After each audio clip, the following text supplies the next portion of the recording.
গুজরাটে আমরা যেখানে থাকি এখানে সব ধরনের শাক পাই না। আর এই শাকটা যে কখনো পাবো আমি তো ভাবিও নি। প্রায় ৩ বছর পর আমরা এই শাকটা খেতে চলেছি। তো কী শাক, কী বৃত্তান্ত, আর এতদিন পর কেন খেতে পাবো, তো সবটাই তোমাদের এই ভিডিওতে শেয়ার করব। তো গুড মর্নিং এভরিওয়ান, কেমন আছো তোমরা সবাই? আশা করছি সবাই খুব ভালো আছো। আর প্রত্যেকটা মানুষ যাতে ভালো থাকে আমি সবসময় সেই প্রার্থনাই করি ভগবানের কাছে। সকালে ২-১টা কাজকর্ম সেরে এখন ডায়েরি নিয়ে বসলাম আমার ডেইলি রুটিন লিখতে। যদিও লেখার প্রয়োজন পড়ে না, তবুও বেশ কয়েকদিন ধরে আমার এত অনিয়মিত চলা হয়ে যাচ্ছিল, যে কারণে সমস্ত কাজকর্ম ডিলে হচ্ছিল আর লেট হতে হতে আর কি সময় এদিক ওদিক করে নষ্ট হচ্ছিল। তো ভাবলাম না, আমি আমার মতো করে ডায়েরিতে একটু লিখে নিই, এতে আমার সুবিধাও হবে। আর এখানে আমি লিখেছি কখন কোন কাজটা করব আর কত সময়ের মধ্যে কমপ্লিট করব। তো সেভাবে আর কি লিখেও নিলাম, আর এতে আমার একটু সুবিধাও হলো, কারণ আমার সবসময় মাথার মধ্যে ঘুরতে থাকবে যে না, আমাকে এই কাজটা এই টাইমের মধ্যেই কমপ্লিট করতে হবে। তো সেটাই আর কি লিখে নিলাম। আর আমার জানো তো অনিয়মিত কোনো কিছুই পছন্দ না, আমি খুব রুটিন ওয়াইজ চলতে পছন্দ করি। তো যাই হোক, দেখো সেটা কমপ্লিট করে এখন চলে আসলাম আর কি ফ্রিজে সবজিপত্র গোছাতে। আগের দিন বাজার আনা হয়েছিল, ওই নিয়ে এসেছে, তো সেটাই আর কি গোছাবো। আর তোমরা জানো যে এই ভিডিওটাই আমি একটা রেসিপি তোমাদের সাথে শেয়ার করতে চলেছি, যদিও বুঝে গেছো যে কী রেসিপি। তো সে কারণে ভিডিওটা আর বেশি লং করিনি, ভাবলাম রেসিপি শেয়ার করবো, বেশি লং ভিডিও হলে তোমাদেরও দেখতে ভালো লাগবে না। আমরা দুজনই শাক খেতে খুব পছন্দ করি, কিন্তু সব ধরনের শাক বা কিছু কিছু সবজিও এমন আছে যেগুলো এখানে পাওয়া যায় না। তো আমি ভেবেছি কী কী জিনিস পাওয়া যায় না, এটা নিয়ে কখনো তোমাদের সাথে পরবর্তী কোনো ভিডিওতে শেয়ার করব। তো একমাত্র আমাদের চেনা পরিচিত বলতে লাল শাক আর কলমি শাকটাই এখানে পাই। আর এখানকার কিছু শাক আছে যেগুলোর নাম বললে হয়তো তোমরা চিনবে না। তো সেগুলো পাওয়া যায় ঠিকই, কিন্তু ওগুলো তো ছোটো থেকে আমরা সেভাবে খাইনি, আর অতটা ভালোও লাগে না। আর আজকে আমি যে শাকটার কথা মানে তোমাদের সাথে শেয়ার করছি, সেটা হচ্ছে লাউ শাক। লাউ শাক, কুমড়ো শাক, এরকম ডাঁটাযুক্ত শাকও খুব পছন্দ করি আমরা, কিন্তু এখানে না কখনো এতদিন এর আগে পাইনি। আর আগের দিন বর্মশাই বাজারে গিয়েছে, ও হঠাৎ পেয়েছে আর দেখেই তো কিনে নিয়েছে। আর বাজার ব্যাগ আমি বাড়ি আনলে পরে যখনই দেখছি, আমিও তো পুরো দেখে অবাক। তো আমি ভাবলাম যে তুমি কিভাবে পেলে এরকম, কোন দোকানটায় পেলে এরকম, জিজ্ঞাসা করছি।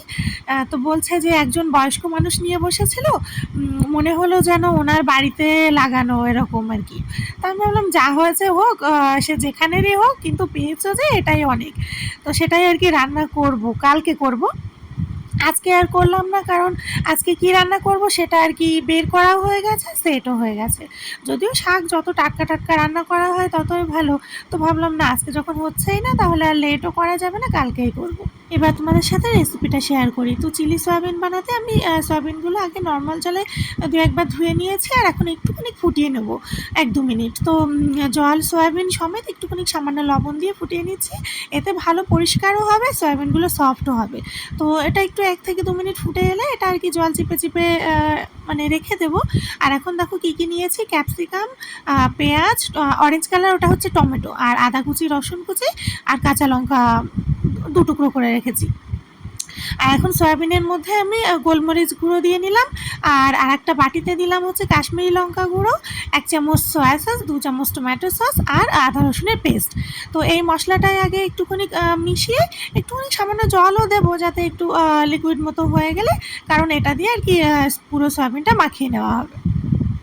আর এখন সয়াবিনের ভেতরে আমি ২ চামচ কর্নফ্লাওয়ার, 1/2 চামচের একটু বেশি ময়দা, এগুলো সব কিছু তোমরা পরিমাণ বুঝে দেবে, যতটুকু বানাবে তার উপরে।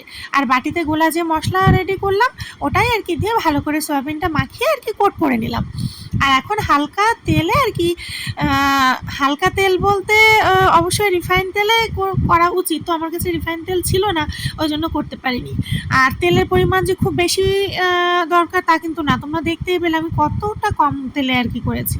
তো সামান্য তেল একদম দিয়ে, যতটা আমরা আর কি তেল দিয়ে বড়া ভাজি এরকম।